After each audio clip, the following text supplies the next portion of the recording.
don't give no hot takes, only talk facts. We're giving all our devotion, riding high on this wave of emotion. Going all out, yeah, cause this is our time. No, ain't no stopping us till we reach the finish line. All in, we came here to win. We're gonna give everything. S-I-C-K on the run. S-I-C-K, sick, sick. On fire, we're ready to fight. We'll bring the house down tonight. S-I-C-K on the run. S-I-C-K, sick, sick. Play it on the car ride, play it when you lounge.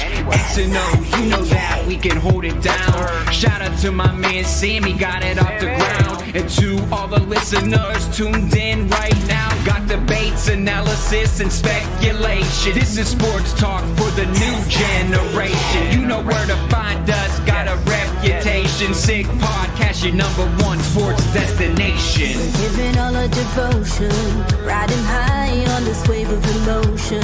Going all out, yeah, cause this is our time. No, ain't no stopping us till we reach the finish line. All in, we came here to win. We're gonna give everything. S-I-C-K on the run. S-I-C-K, sick, sick. On fire, we're ready to fight. We'll bring the house down tonight. S-I-C-K on the run. S-I-C-K, sick, sick. S-I-C-K is the sickest podcast. Tune in for the audio, or you can even watch back. Giving players all the props, or put them on blast. We don't give no hot takes, only talk back. S-I-C-K, S-I-C-K, S-I-C-K, S-I-C-K, S-I-C-K, S-I-C-K, S-I-C-K. All in, we came here to win. We're gonna give everything. S-I-C-K on the run. S-I-C-K, sick, sick.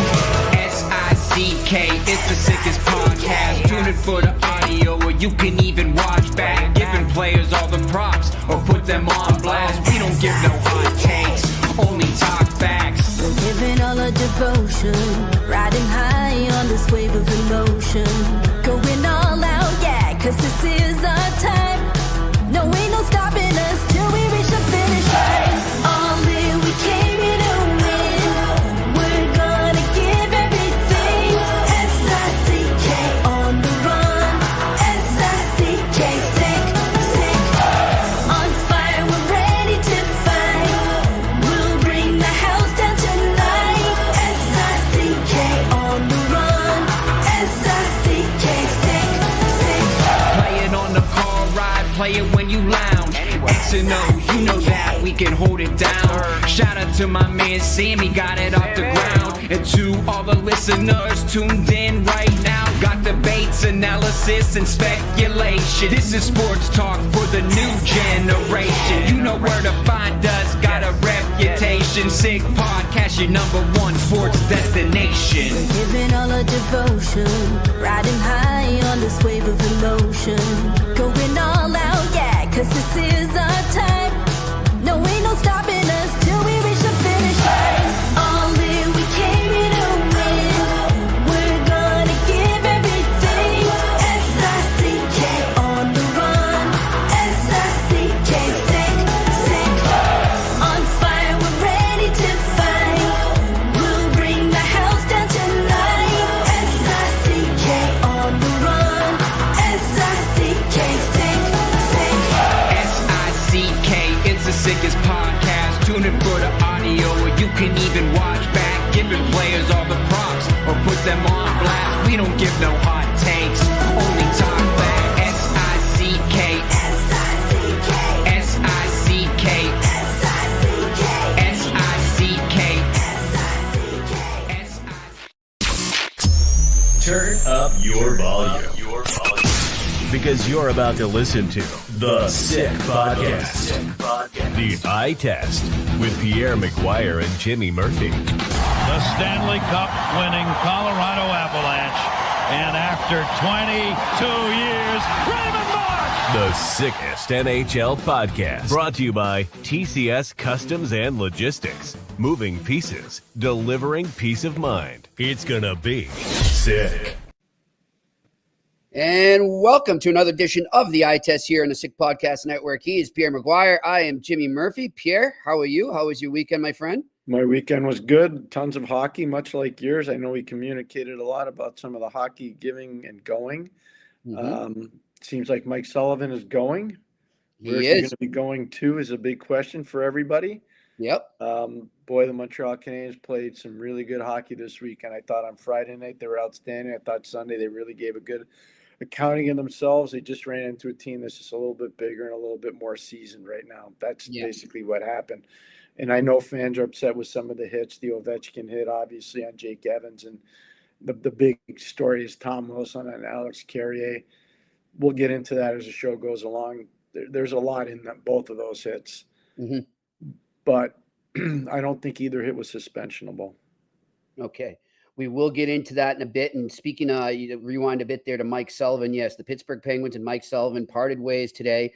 And shortly we will be joined by our good friend, the 2-9er, Phil Bourque, coming on to join us to talk about the Penguins and Mike Sullivan moving on from there and who might be the next coach there and what direction they will go in Pittsburgh. And then, of course, we will talk about all things playoffs. But let's start there. Hey, Jimmy, for 1 second, can I just say something? Yeah, sure. It's amazing how civilized it is with Mike Sullivan. Mike Sullivan and the Pittsburgh Penguins have decided to part ways. Back in the day, you know what that was called? A fire? He got fired. Yeah. Okay. And if they say something different in Pittsburgh, why did Kyle Dubas call Sidney Crosby the day before and tell him, oh, by the way, we're going to replace the coach? Are you okay with that? Right. Exactly. Nobody parted way with anybody. Okay. No. Mike got let go. Yep. That is true. And, you look at it, Pierre, as I just said to you right off the air, and I'll tell our listeners and viewers now, I think Mike Sullivan is a good coach. He is. That being said, I think at times maybe some in the media make him a lot better than maybe he's been. He has not won a playoff series since 2017. And that was the second of, back-to-back Stanley Cups that they won. And good for him. That's an amazing feat that nobody can ever take away from. But with the arsenal he had and the rosters he had over the years, I think it definitely needs to be noted that they have not made it out of the first round since then. And that is going to be interesting how that plays a role in other teams looking to maybe hire him and bring him in. But I mean, by all accounts, it doesn't seem like it's going to matter right now, Pierre, because you listen to any of these reporters and so-called insiders everywhere right now, they're saying he's going to break the bank and set the record for a salary for a coach. And hey, if he can do it, more power to him. But I just don't know if it should be him. I think he's a great coach. I just don't know if he's the guy that should be doing that. But hey, if he's got everybody out there thinking he can, then go for the money, buddy. Like, I think it's great. It's good for him. All the other coaches are cheering for him. They're high-fiving, saying, go get it, Coach Sullivan. We're all for it. And I am, as somebody that's made a lot of my living in coaching, I'm all for it. Like, I hope he does really well. Here's two things to ponder, just two things to ponder. One, they haven't made the playoffs in the last 3 years. He was a coach of record, okay? They haven't made the playoffs in 3 years. Coach of record. He's a coach. Most guys would have missed once, and after the second time wouldn't have had a third chance to miss. He's missed 3 times in a row. That's number one. Number two, you talked about the insiders. I have a subtle tip for the insiders. Do you want me to tell you what the tip is? I love that, Pierre. Okay. Here's the tip. Just because Mike Sullivan went to Boston University, it doesn't mean that he played with Chris Drury. In fact, there's a 4-year separation point from the time Mike Sullivan graduated from Boston University in 1990 to the time that Chris Drury started at Boston University in 1994. So the next time I read an insider write that these guys played at BU. And they're best buddies, too. I like that one. Okay, the next time I read that, I'm going to start saying names. Yeah. Okay? Because that's convenient, non-effort reporting. It really is. And unfortunately, as we know, Pierre, in this day of social media, when that happens, misinformation just picks up steam, right? And it takes a life of its own. And then all of a sudden, it's almost like that statement would be accepted as fact. We've seen it happen so many times, whether it's sports or politics, what have you. and there's no back checking anymore, right? Because So I want like the old days, to we had an editor right there. You know what I mean? Like saying, "Hey, I whoa." want to give you some credit for a second. And Yeah. this is for our audience. I've never shared this, and this is on you in a positive way. Oh, okay. I was like, what did I? So everybody understands. When Jimmy calls me sometimes, he'll say, Pierre, would I be wrong if I reported this? Or do you think there's legs to this story? Or do you think this is going to work out? And if I don't know, I say to Jimmy, I don't know, but I'll check. I'll make a couple calls and I'll let you know. And so I can tell you, I've worked with Jimmy for 2 years now. And I'm very comfortable telling you that he doesn't put anything out there unless he's back checking it. He's finding out whether it's legit or not. And I don't know why that's such a hard concept. And I praise you for that because I know, and you know, you're my social media guy. I just know that when you put something out there, it's not like flying by the seat of your pants. You're putting it out there because it's legit. Yeah, thank you. I appreciate that. I don't know why that's not happening as often. I just read this before and I'm like, really? Okay, let me give a history lesson here. Because for those that don't know, I coached Chris Drury's brother in 2 different cities. I coached Teddy in Hartford and in Ottawa. And I'd like to think that I was pretty responsible for bringing him to both places. Yep. I have huge admiration for the family and gigantic admiration in particular for Teddy. I think Teddy, whose son Jack plays for Colorado right now, he's just a fantastic human being. He's one of the nicest men I've ever had the privilege of coaching. He's just and highly cerebral, Harvard graduate. His wife, Elizabeth, went to Harvard. She was an elite athlete at Harvard in field hockey and lacrosse. They've raised a tremendous family. And so I know the Drurys pretty well. And I just want everybody to know, like when I read that, I'm like, okay, we got to start giving history lessons here. I know. I said the same thing too. It's like one of the first things I read this morning. And I didn't know the exact years like you did right off the bat, but I was like, that doesn't add up because I watched Chris torch my UMass Minutemen when I was a student there. I mean, you know, that was when UMass was not that great in hockey and BU would come in and really put a whipping on them. And he was part of it.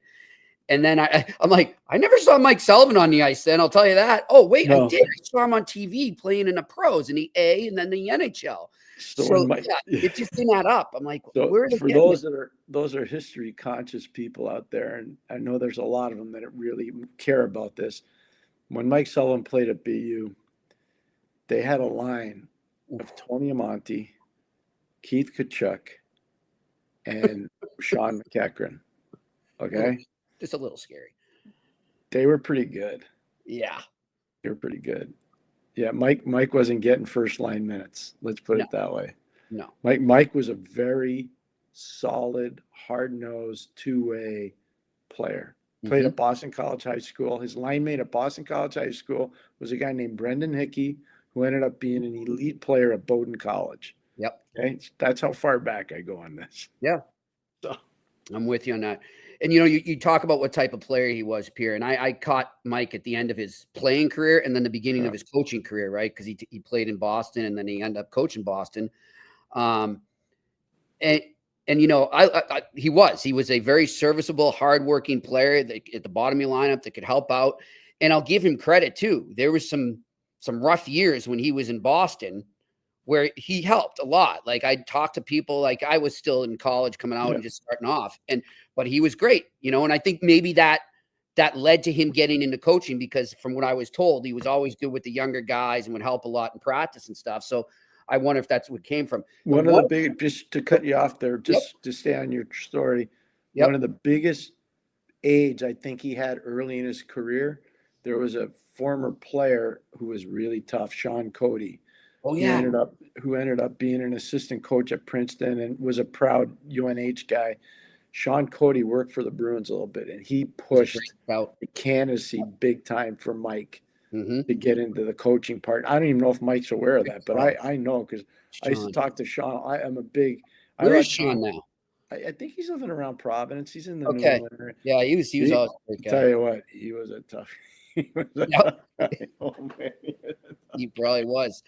You know, we don't have Phil yet. So what I'll say though, the only thing I'll say in terms of the Drury and Sullivan connection is just we will agree though, Pierre, those BU guys do stick together, and that's why they call them the BU Mafia. So I think that's the connection, but that's it. They're not buddy. They're not, Yeah, but Jimmy, or anything. let me respectfully correct you on something. If they were so tight, then why Drury punt David Quinn? Ooh, good point.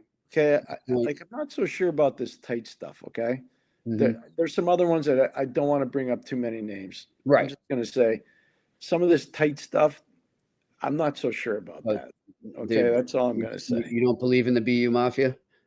No, I think Jack Parker built arguably the biggest dynasty in college hockey. Yeah, no. I really do. And I think Jack Parker and before him, Jack Kelly, they made BU just an amazing hockey destination. They did. They made the Beanpot really electric, just like BU, BC, Harvard, and Northeastern. But, I'm not sure. Like everybody's, they're BU guys. They stick together. You know?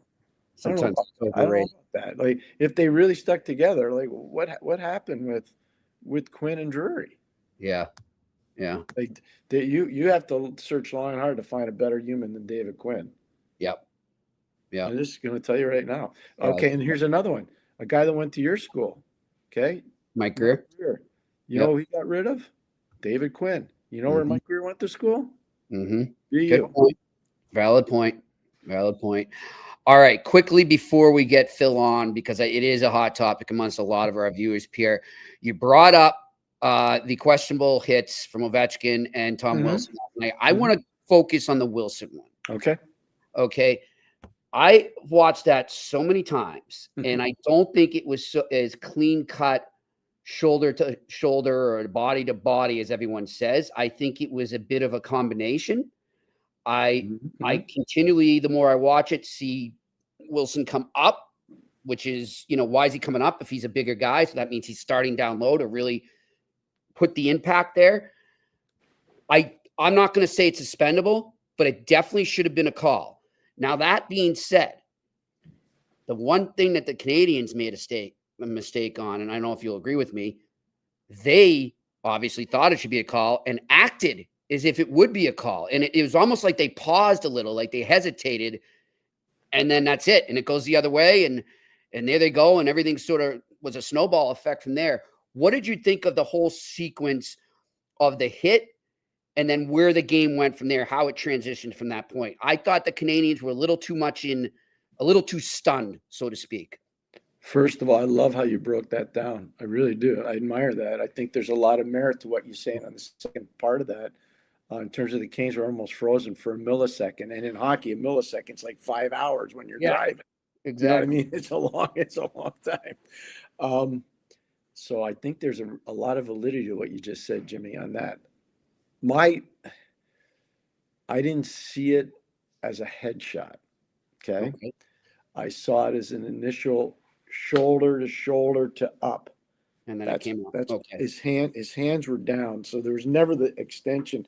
It was like the Scott Stevens hits that used to be, the knockout hits on Lindros or on Korea, where the shoulder is here and the shoulder comes through and makes contact, and then the guy's knocked out.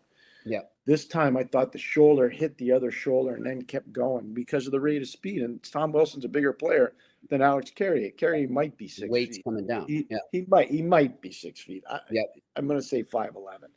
So that's part of it.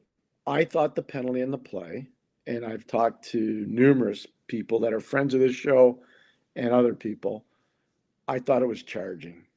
Yeah. Worst case scenario, I thought it was charging. And I think if you watch the tape and read Marty St. Louis' lips, I believe he actually says that was charging. That's what I thought it was. He did. Okay, so I'm just saying reading lips. Like I don't usually, I'm watching so many games, I don't have the sound up. But I'm watching that, and I said, he's saying, like I'm saying it's charging, and he says, that's charging. I agree with that.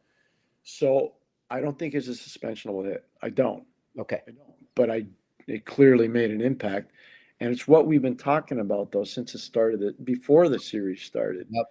You said it. You deserve this credit. Would happen. I hate to be barbaric, but I'm trying to take people inside of a place most of them have never been, into the preparation room of a series. and Yep. what goes into this. And not every series is going to be like this. Some are more nasty than others. In this case, the one distinct advantage Washington has, Jimmy, they're bigger, they're deeper, and Montreal's smaller and not as deep. So when you get into a series like that, the one thing you're going to do if you're Washington, you're going to establish your physical superiority. The one thing you need to do if you're Montreal, you need to find ways to eliminate that physical superiority with skating, with speed, and with puck movement. Yeah. The problem is Washington's big people, like Tommy Wilson, can really skate. Ovechkin, for an older guy, can skate. And when he gets you, and you don't have to be skating real fast. That's Cole Caulfield from game one. Yeah. That's not a whole lot of fun. Yep. Yeah. So, I'm with you on that. Jimmy, can you tell the audience, before the series started, I said to Jimmy, I've seen this movie before, and I saw Tom Wilson take out Jake Gensel. I saw him do it. I did the series. I told Jimmy that before the series, and I said, Wilson's really good at this. And he's like, you can say he's dirty all you want. There's not a person that runs an NHL team that wouldn't have Tom Wilson on their team. No. There's not one. He can change a game with his play. And in a lot of different ways. And that's what he did. That being said now, all right, so we agree there was a missed call there. Yes, Marty should have been charging. Should have been charging. Okay, does Marty St. Louis need to do a better job currying the favor of the referees to get more calls for his team? Because we've seen coaches do that in the playoffs, Pierre. You know, it's a lot of gamesmanship. It is. He need to step up in that department right now. Fair question. So here's what I would respond. I would say if you polled the 16 head coaches that are in the league or coaching in the playoffs right now, because everybody's still alive, I would say 16 of them would tell you the same thing.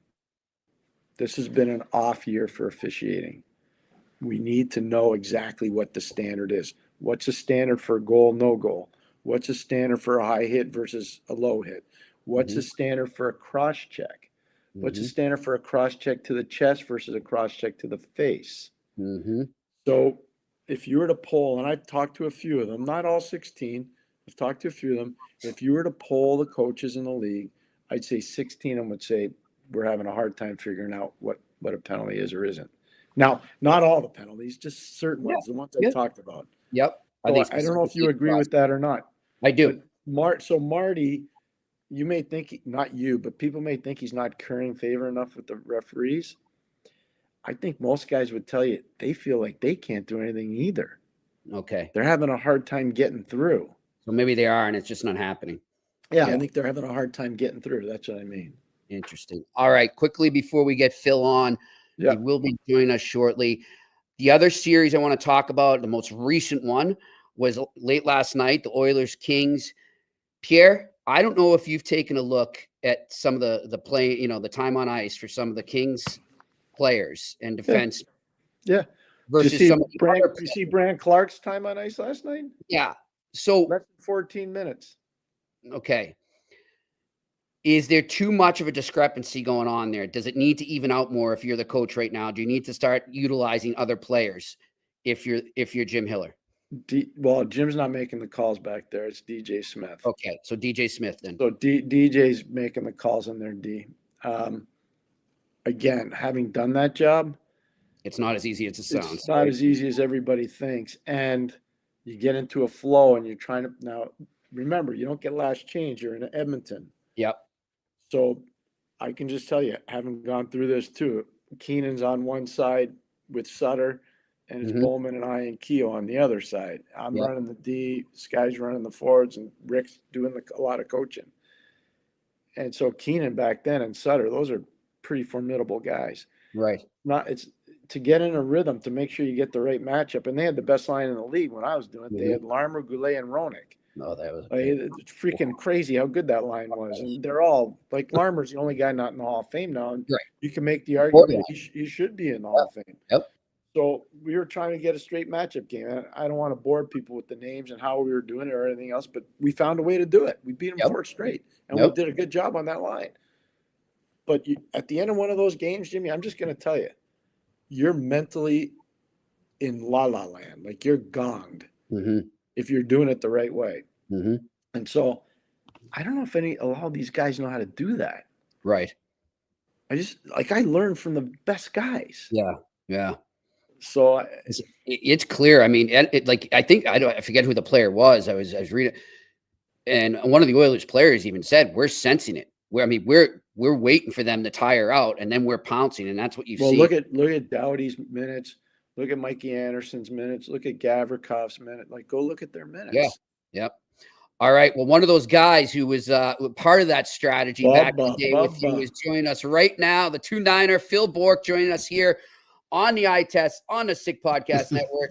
How we doing, my friend? Hanging in there, boys. How you guys doing? Oh, look at you. Good to see you. Oh, I love seeing Phil. He always Never a dull moment in Penguini land. Oh, yeah. Sure, you guys picked that up this morning. Phil, I just got to ask you this. You've been there a long time. Phil, they made the playoffs in the last 3 years. Yeah. I mean, they haven't won a playoff series since 2017. Yeah. This has been one of the best kept secrets in hockey. Nobody's talking about this. I know you are, but this has been kind of swept under the rug. Mm-hmm. Yeah, it's humbling. I mean, listen, you knew it wasn't going to go on forever, and we saw what happened with the LA Kings. We saw what happened with the Chicago Blackhawks, and their decline. And there's a loyalty, and there's a connection to guys that have won you Stanley Cups, as LA with 2 and Chicago with 3. Yep. But you can kind of have that blind loyalty, and you can almost be loyal to a fault, and. I'm not going to say it was such a bad decision to bring back the big 3. Obviously, the way that Sid's playing, Evgeny Malkin's had his moments. Chris Letang has had his moments. But, it's where we are now. I mean, there's still really good hockey players. But probably the biggest problem is a combination of the way we have drafted, number one, and also how we've been able to fill in around guys that are closer to 40 than they are 30. And that's how, we got here today. And, it cost Mike Sullivan his job, unfortunately. And, for a coach to be here for 10 years, it's a long time, especially in this era. You know what I saw this morning, guys? Do you know who has the 4th longest tenure in the NHL now that Mike Sullivan's been relieved of his duties? Martin St. Louis. Wow. Martin. 3. Oh, did we lose him? He got angry. He's right, though. Eh? So Martin, he's right. He's 2022? 2022 was Martin. Yeah, he's right. Wow, that's crazy. 3 years. 3 but years. It is amazing. But again, I think it's been one of those, like even the national TV networks, Jimmy, they keep throwing them on there in prime time. And I'm going, are you guys watching like what's going on? Yeah. It's weird. It's people get stuck in the past. I'm going to give you an example. When I was at NBC, okay, like we could see the decline of the Blackhawks. Okay, we saw it. Mm-hmm. And I remember talking to one of my bosses, and I said, "It's over. Like they're done." And they ended up getting. I think they got swept by Nashville. I'm pretty sure it was Nashville. They got swept by Nashville, and that was it. Yeah, it was over. Yeah. It was over, and my boss said to me at the time, he's like, "Whoa." Yeah. Because I said to him, I said, it's finished. Like the Chicago thing is right. I mean, they want that Chicago market. So it was huge. It was a panacea for NBC. It was amazing for the league. It was great for the other teams in the league. Like think about it. LA was really good back in the day. Those Chicago LA games were amazing. Mm-hmm. Rangers were really competitive. Boston was so good, Jimmy. I mean, all these hockey markets were phenomenal. Yeah. Were really good. Yep. Detroit was still relevant, Who is the longest tenured coach right now? Is it Cooper? Has to be 14 years. Right? 14 years. Yeah, it's got to be. So it has to be Cooper. Yeah. Interesting stuff there. All right, we're trying to work Phil back here. But I like what you're saying. Yeah, sometimes you do get, I noticed that too with the networks. Even with Boston, they show Boston a lot. And I'm like, yeah. What are you doing? But I think there was a Boston Pittsburgh game. There was 3 of them this year. 3 of them at the end of the year. At the end of the year, and they're both out of it. This is why, and I think Pierre, you've answered this before, but refresh me and refresh our listeners and viewers. Why can't they do the flex like they do in the NFL? Well, wait a second. Whoa, time out. NBC did. Sam Flood created the flex. Okay, so why won't the current ones do it then? You'd have to ask them. I don't work for them. They've never called me, and I don't work for them, so I have no idea. I don't get it at all. Nope. Sam, there's a couple things Sam did. Sam created the flex. Sam created Rivalry Wednesday. Sam created Inside the Glass. Okay. He did. He created all these things. Mhm. Inside the Glass was an amazing position that was created by him. Yep. It was amazing. All Hey, right. Phil. There he is. We'll get back to that. Sorry, in a bit. That's Yeah. okay. Sorry. I could hear you. You couldn't hear me, but we're good. We're so happy to have you. We're grateful. So Phil, as you're saying, I mean, everything has its shelf life here, but did it catch you by surprise today, or are you sort of waiting for it to happen? It did. And probably the last 2 years, guys, I've been asked this question a lot, and maybe even coming on with you guys. Yeah. How safe is Mike Sullivan? There's been a lot of whispers, and there's been a lot of scuttlebutt, and a lot of people just thought, oh, this is it. I mean, Mike Sullivan's going to be gone. And just everything that I was told and everything I heard kind of behind closed doors was that, no, Fenway loves him. There's not a better coach out there. And that's the thing, right? So if you're going to, and I said this all the time, I said, if you're going to have this conversation of Mike Sullivan should step away, a little bit the way Paul Maurice did, maybe, sometimes, and that's why I respect Paul Maurice so much, is he realized he was the guy.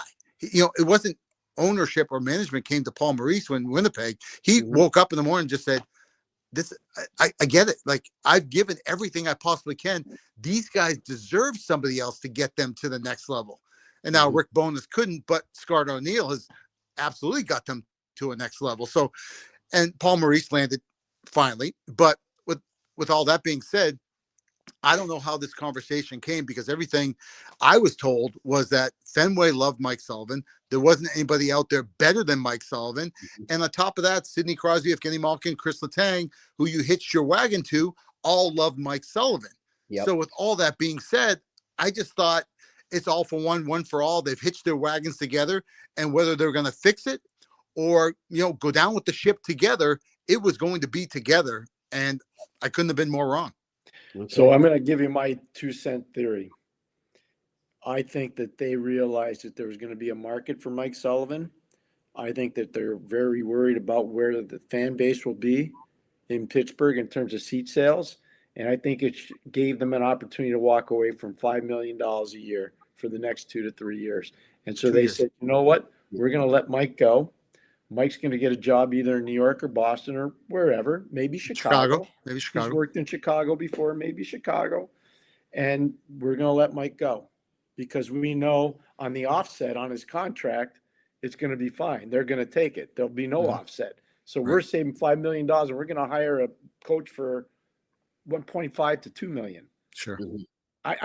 It's just a theory, Phil. Nobody's told me this, but that's how I see it as being a former management person. Yeah. So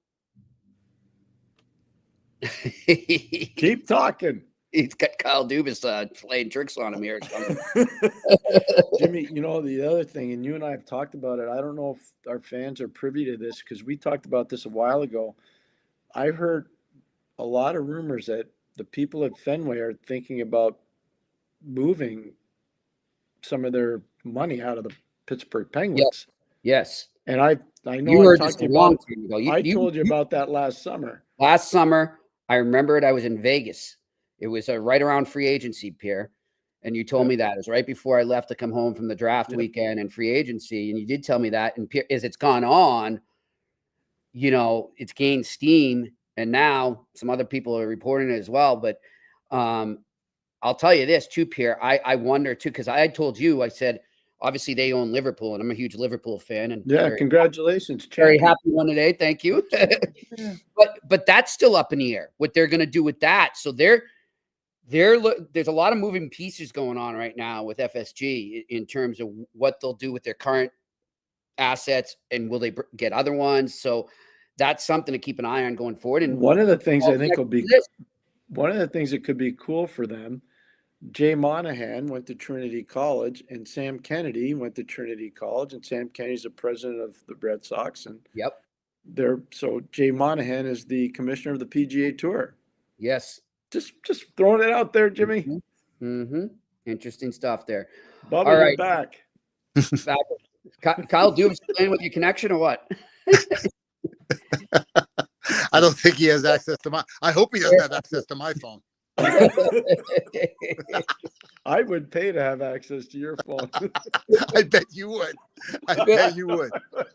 Phil, going forward, and I know it's still real fresh, but if you look at this team and kind of the way things are going right now, what's the type of coach you envision for them? Are we looking at like a new blood, old school, a blend? What's the type of guy you think is the perfect fit right now? That's a great question. Boy, and you've known me long enough. I don't like to give you a wishy-washy answer, but I don't know if I have a great answer for you because you're in such flex right now. You've got the older guys in the big three and Sid, Gino, and Tanger, right? Then you got a guy like Erik Karlsson here. You got a guy like Ryan Graves here. You've got Nola Chari, who's been here for a long time. And then you've got a bunch of young kids, just greenhorns, that collectively don't have 50 games when you put them all in a barrel together, NHL games. Boy, and everybody looks at Spencer Carberry and like, can we find another Spencer Carberry, because Washington had a similar situation. You've got the old guard still there, right? And guys like Karlsson and Ovi and a few others, right? And then you've got a bunch of young blood guys that are coming up from Hershey that have inflexed the youth and exuberance. I think you need a guy that is just hungry, a guy that's hungry and not afraid. And the thing is, whether you're a general manager or a coach, I think if you coach or GM or manage with any kind of fear, players smell it now. And they might not like you to flex and have rules and have guidelines and sit guys when needed to be sat. And I'm not trying to be the old guy in the room here, but I think that's necessary because, and I think that's part of Mike Sullivan's demise. And this just happens over time, right, Pierre? Where, over time, especially when you win with the guys, that I think your kindness gets confused with, that you're weak, and they I don't think they mean to, but I think they still take advantage of your kindness and they think of it as weakness. And I think that's happened a little bit here with Mike Sullivan, that he backed these guys so much and was so loyal to them. And I wonder if Mike Sullivan is kind of relieved because he wore these losses so hard that it really wore on him. And I thought he did a really good job this year of trying to be proactive. But look, here I am. I'm bouncing around all over the place trying to find an answer. I just think you need a young guy that's going to walk in that locker room. He's hungry to be an NHL guy. Hopefully he's won somewhere else before, and he's not afraid if he steps on toes. And if guys don't like it, because it's a little bit of the inmates have been running the asylum here a little bit. And Mike Sullivan's tried to manage that because you've had strong personalities, guys that have won before. And, it obviously it's not working right now. I would hire Greg Carvel in a second based on the description that you just gave out of the University of Massachusetts at Amherst. Heard some great things. Legendary players that he has created, starting with Cale Makar. There's 17 or 18 players that are playing in the NHL over the last 8 years that are UMass Amherst graduates. Amherst, yeah. They weren't even close before that. It wasn't not even close. Sure. So, and you can vouch for it. Yeah. That's the kind of guy you want. He was actually drafted by the Pittsburgh Penguins too, Phil. He would have been one of your teammates if I had stayed there with Scotty. But anyways, so no, all I can tell you is that's the kind of guy you need to, using what your description was.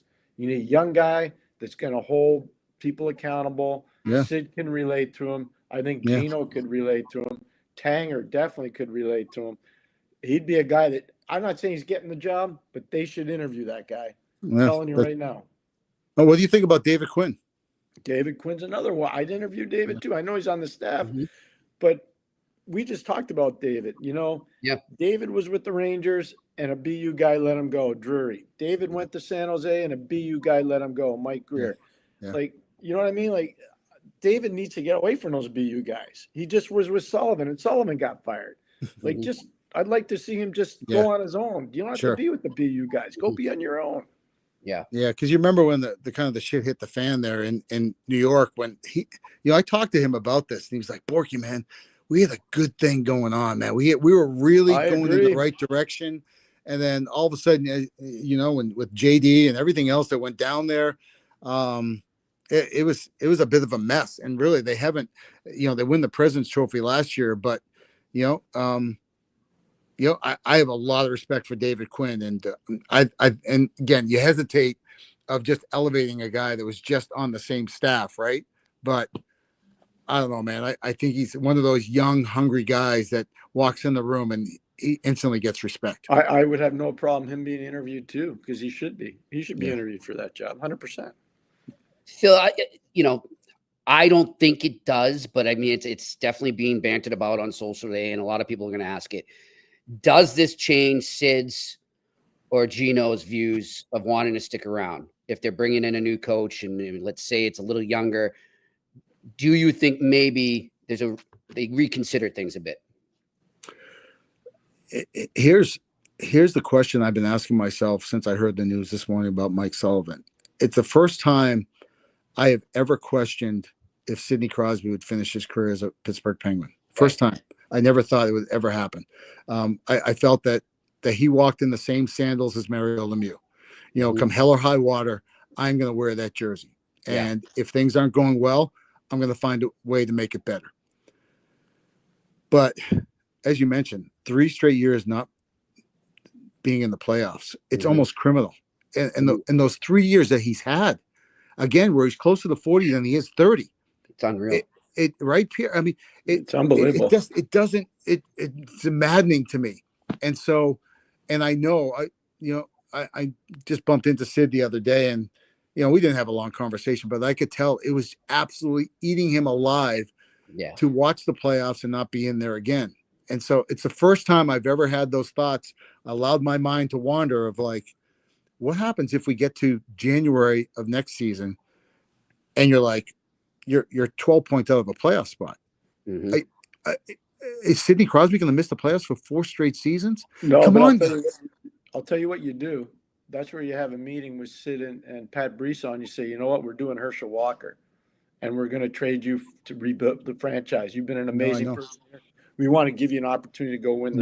I know, Pierre. And that's again, it almost physically pains me for you to say those words. Those words come out of your mouth, right? Because it's not supposed to be that way. And so that right, wouldn't you agree that this moment today, here in April, and then the draft coming up, and then July 1 free agency coming up, might be the most important few months here in Penguins history.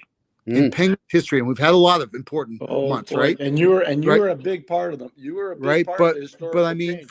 from the new coach to where you are with Sid, to the draft, with all the draft capital that you have, to free agency.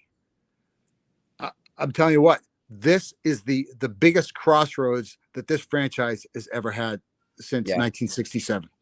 Yeah, totally agree. And you know what, Phil? You were there in 1989-90 when Uwe Krupp scored from the blue line. Knocked you guys out of the playoffs. Right. And all of a sudden, Craig Patrick brings in Bob Johnson, Scotty Bowman, Barry Smith, and I was fortunate enough to be part of that too. And Jaromir Jagr, we got that pick. I was going there because next. Go ahead.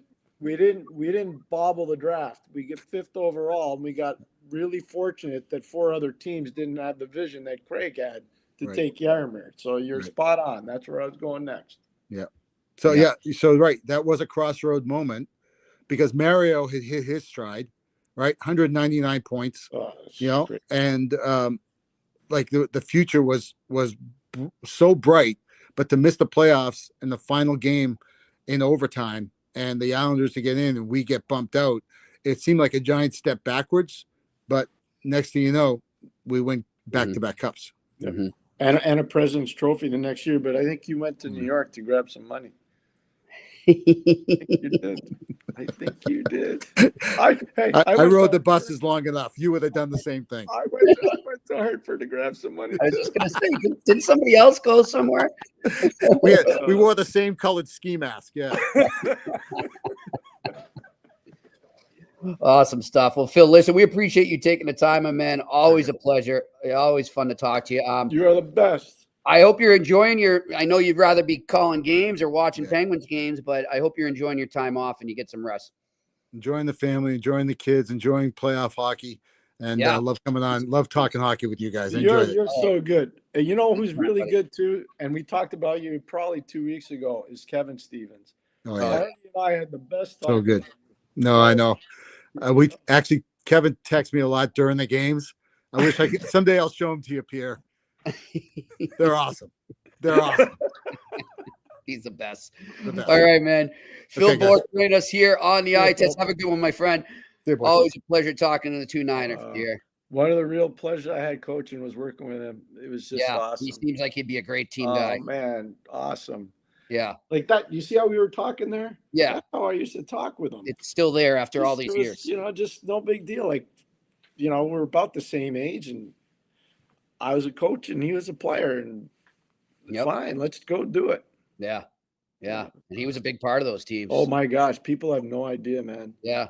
Jimmy, he and Troy Loney on the left side, and Bubba could play both, right or left, because he is such a good skater. But he and Troy were really unseen, like important guys for us. Really, really important guys for us. Yep. He's another Massachusetts guy too, right? McEachran. Oh, Bubba. Yeah, Bubba's from Mass. Yeah, you know what? That's what I thought. Yep. He went and played major junior though back in the day. He played for Kingston. Oh, People okay. don't really talk about that. They always thought he was a college guy. He played major junior. Gotcha. Yeah. You guys had a little mass mafia, so to speak, going on. It started to evolve.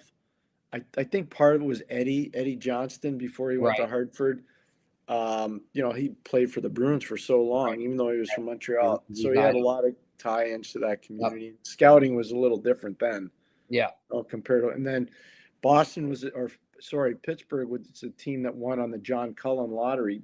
They got John Cullen as a free agent out of BU, and that was, even though John was from Pushlich, Ontario, they were able to get him to go, and John had some really good years there, like good years. Oh yeah, yep. Kevin Stevens, Pembroke, Mass. So Kevin was a trade. Kevin was a trade for a guy named Anders Hawkinson from LA. Yes. LA had actually drafted Kevin. That worked out pretty good for you guys. Hawkinson. Yeah, it worked out really well. Yep. Kevin's still great. But Kevin was an amazing player. All right. Well, listen, let's get to our sponsors and the picks of the night, and then we'll take some Q&A here. So let's talk to you right now about TCS Customs and Logistics. Unlock the full potential of your shipping operation with TCS Customs and Logistics. From around the corner to around the world. Flatbeds to air freight, customs clearance to drawback consulting. TCS is a one-stop shop for all things transport, moving pieces and delivering a peace of mind. For no obligation customs or freight quote, contact sickpodcast@shiptcs.com. Again, that is sickpodcast@shiptcs.com.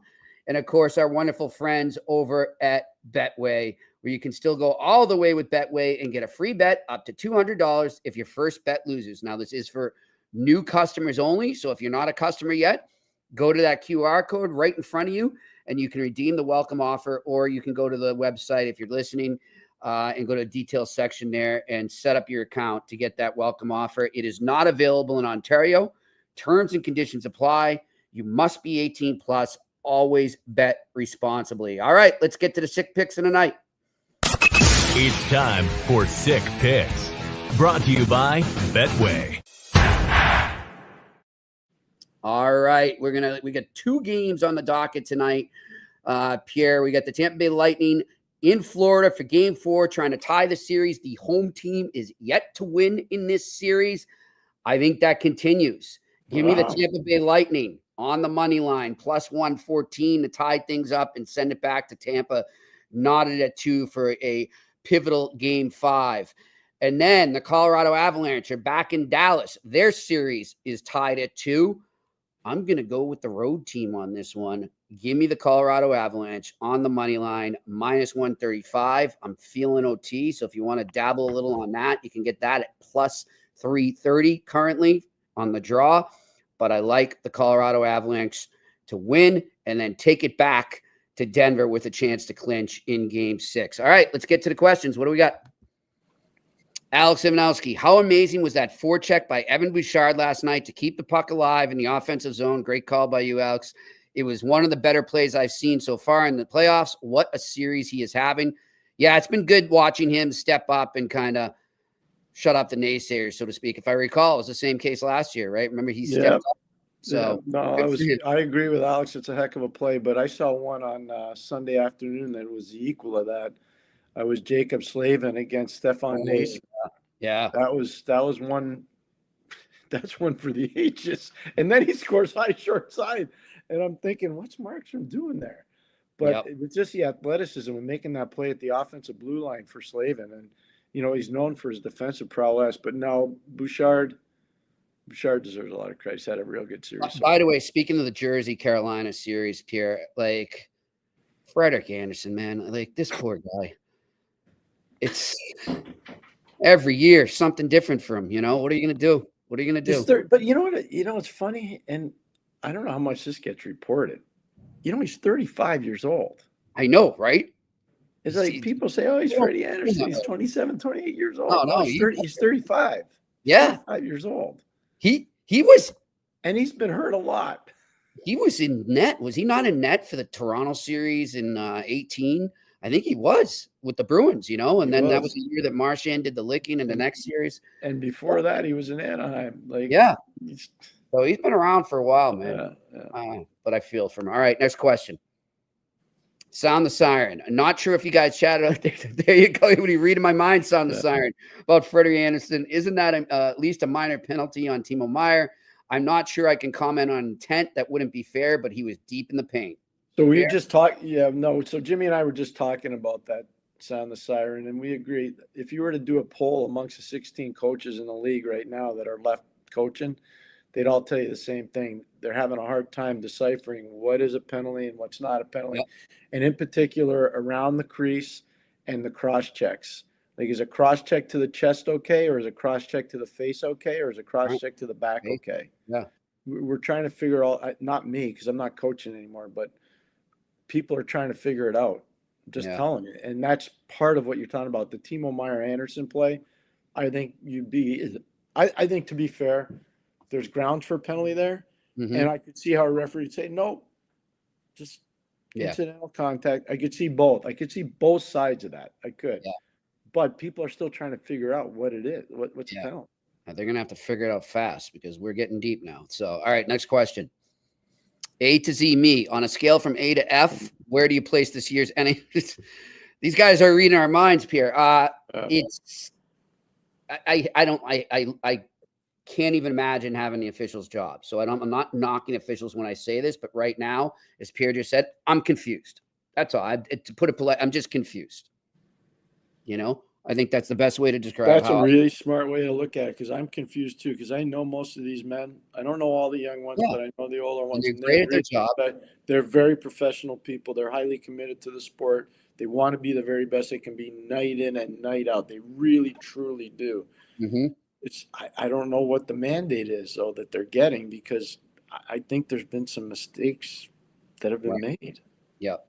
I don't know how I don't care who wins or loses any of these series. I want my friends to do well. And sometimes I got friends on both sides. Mm-hmm. But when I see a guy cross-check a player right in the face, right in front of an official, and there's no call, what kind of message are you sending? Everybody sees it. Yeah. When you're a puck carrier and you have the puck in your stick, the camera's on you, the fans are watching you, both benches are watching you, and you get cross-checked in the face and there's no call? Yeah. Okay. So what does that mean? Yeah. They're going to have to figure this out fast. All right, next question. Ron LaRoque, depends on the offseason, but could Montreal regress a little bit next year with younger players coming in for veterans who may depart? It's a valid question, Ron. Yeah, it's a good question. But I think they keep on a steady path. I think the key for them, with both internally and externally, is to temper expectations. That would be one thing I would say. And that's really smart advice. The other thing I'd say on the ice key is to get a second line center iceman. Yep. Critically important. Ron, you have no idea how important that is, because if they don't, all the numbers that Suzuki and Slavkovsky and Caulfield put up, a lot of those 5-on-5 points will go away next year. They Yep. will go. You'll see, because teams will game plan for them if they don't get a second center. Yeah. And usually there's not as much of an intense scrutiny on matchups unless they're division games, but everybody will know. You want to get 2 points against Montreal, deny those guys access to the net. Agreed. Play 5-on-5 and don't let those guys get access to the net. And you know what? Your chance of beating Montreal are pretty good. All right. Next question. Sound the siren. Question. Do you think Kyle Dubas made this call, or was it FSG ownership group? Just want the franchise to get traction. I think this was Dubas. I have no idea. We don't know. In a question like that, I wish I could tell you, but I would never speculate out of respect to both sides. I don't want to put Kyle in a bad spot, and I don't want to put Fenway Sports Group in a bad spot. You know, very seldom can GMs write checks for $5 million or $10 million without getting ownership's blessing. You know, I'll just take inside one of the interviews I had for GM's position, and they asked me straight up, what are you going to do with player A, B, and C? Players A, B, and C. And I said, if you give me permission, A and B are getting bought out, and we can make C work. If you don't give me permission, I'm going to live with them, and I'm going to tell my coach why we have to live with them. But I can't make that fiscal decision because it was significant money unless you give me the permission to do it. And they liked that answer. They actually, I didn't get the job, but they told me that was one of the things that helped me get another interview. So I just know, unless you're Glenn Sather, who could do it, he was one of the only guys that could do it. Pat Quinn was another guy that could do it. There are not a lot of guys that can just say, call the owner up and say, oh, by the way, I signed Jimmy Murphy for $8 million today. And then the owner's just like, great. And the owner's like, oh, good for you. Oh, You're going to do that. You're going to run it by. And believe me, when we were all doing the Kachuk deal in Ottawa, you think we were doing that without getting a blessing of the owner? No, sir. No, sir.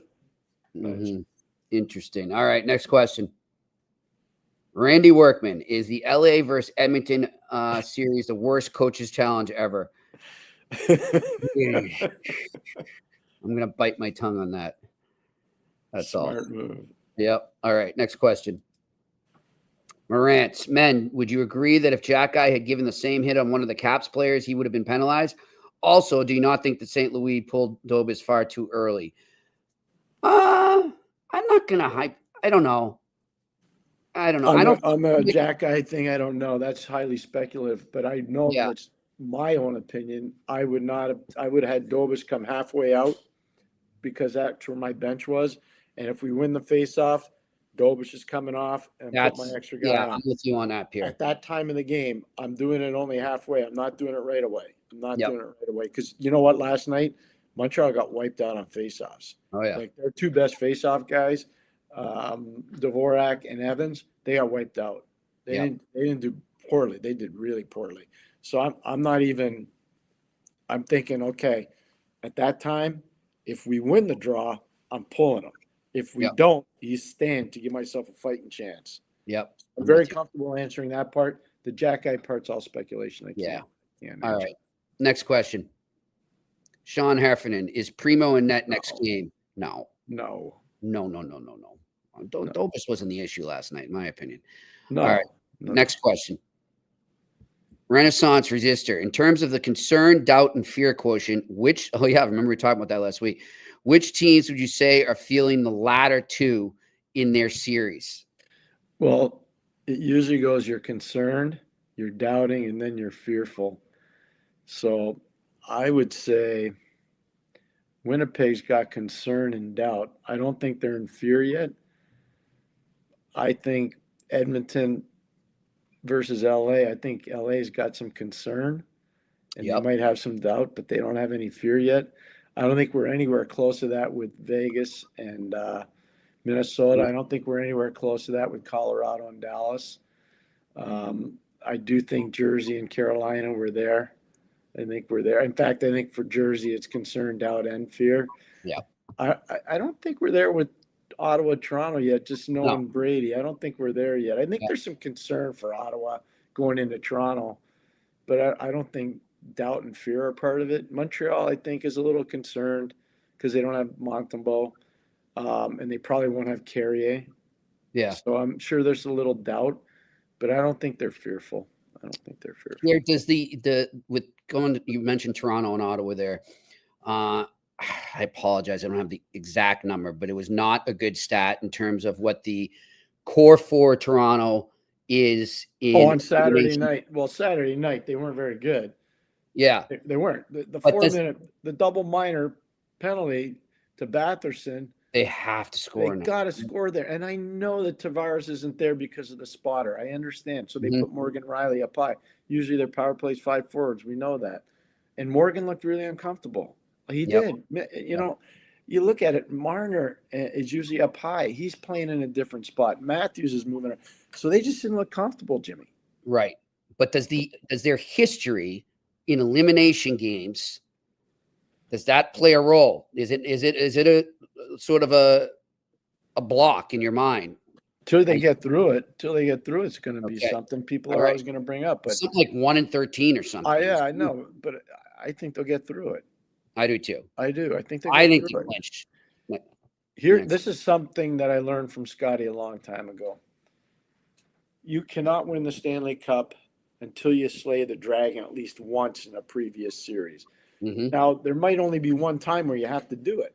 Come from behind in a game, force overtime and win, come from behind in a series, overcome injuries, whatever it might be. Sometimes you got to do it in 2 out of your 4 series. Right. Sometimes you got to do it in 3 out of your 4. You don't know. There's always a time where you got to slay the dragon. Okay. For Toronto, that dragon is going to be getting past Ottawa and getting into the second round as healthy as they can possibly be. All right. Next question. Franco, question. Are you surprised there was not a bigger answer from the Habs, Jack Guy, Anderson, with respects to Ovechkin and Wilson running Carrier and Evans? Well, like you're chasing the game though after the Wilson. Like, what are you going to do? That, you can put yourself. You get the instigator. Then what happens? Yeah. Like Arbor's not on the ice for the Carrier hit. Yeah. And I don't think he was. I could be wrong, and if I'm wrong, I will apologize. But I don't remember him being on the ice when Evans was on when Ovechkin got him. But I could be wrong on that because the angle that I had was straight on that. It wasn't the big rink picture. So I could be wrong on that. If I am, I apologize. All right. Next question. Randy Workman, you think the Panthers re-signed Bennett? I don't know why they wouldn't. I do. The cap's going up. He's in a tax-free state. He's playing behind Barkov. He's got Reinhart there long term. He may have to give a little bit of a haircut. Not that he has to worry about it. He's a lot like me, same barber. So I don't know. I can't. Why would he want to leave? Yeah. Did you want to leave? No, not in that situation. No, me neither. Got a good thing going there. All right, next question. Juice _031 017. Can Fowler take the Laval Rocket far in the playoffs this year? I think so. I'm looking at Devon Levi and what he's doing in Rochester. He's playing really well, like really well. 1-1 the other. I think 1-0 or maybe 2-1 against Syracuse. I'm watching him and I'm seeing, okay, he's doing this, and I think Fowler's as good or better than him right now. So I don't know why not. Yeah, and they will play Cleveland in the next round. That's a good matchup. Cleveland's got some really good offensive players there. Yep. Young Brindley out of Michigan's good. Del Bell Baluz is really good. They've got some good offensive players there. They really do, and they have a defense that moves the puck really well. They transition the puck really well in Cleveland. So that'll be a good test for Laval. All right, next question. Juice _031 017. Does Habs prospect Philip Mazar have a chance to be on the Slovakian Olympic team next year? I don't know the answer to that. I'd have to look at the roster. I don't know the answer. Jimmy, could you mark that down? Yep. You got Please. Thank you. There we go. All right. I wish I could get. I don't know the depth of their roster right now. I'd have to look at that. Okay. Next question. What do we got?